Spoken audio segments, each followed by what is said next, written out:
para sa lagay ng ating panahon ngayong umaga po ng May 31, 2024 na kung saan sa ngayon po ang LPA na nasa kanlurang bahagi ng Northern Luzon na nasa South China Sea ay ganap na nga po na isang bagyo. Pero hindi naman po ito yung banta sa ating bansa dahil kikilos po yan pataas. Ngunit patuloy po nitong hahatakin ang habagat na siya naman pong magpapaulan sa ilang bahagi po ng ating bansa. Samantala, maliban po sa habagat na magpapaulan dito sa ating bansa ay paghandaan na rin natin ang paparating na La Nina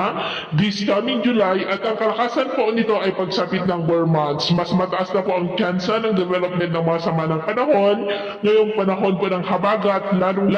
na po pag La Nina season na, at ito naman ay pinapakita ng forecast model natin pong ginagamit hanggang po sa susunod na 2 linggo. At sa lagay ng ating panahon, ngayong madaling araw ay maayos ang panahon sa malaking bahagi ng ating bansa maliban lamang sa mga tsansa ng mga isolated rains sa ilang bahagi ng Babuyan Islands, Pangasinan, Zambales, Bataan, southern part ng Palawan, Basilan, Zamboanga Peninsula, Lanao Provinces, at Davao Oriental. At mamaya po ay sisikat ang araw sa malaking bahagi ng ating bansa, maliban lamang sa mga tsansa ng mga isolated rains, lalo na po silang bahagi ng Basilan at Zamboanga. At mamayang hapon, maayos pa rin ang panahon sa malaking bahagi ng ating bansa, maliban lamang sa mga tsansa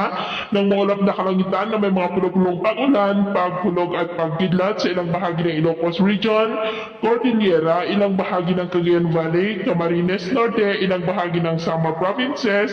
Zamboanga Peninsula, Lanao Provinces, at ilang bahagi po ng Davao. Sa atin naman pong mga baybayin dahil po sa habagat ay maalon po sa kanlurang baybayin ng Luzon, na ang mga alon po ay posibleng aabot hanggang po sa 1.8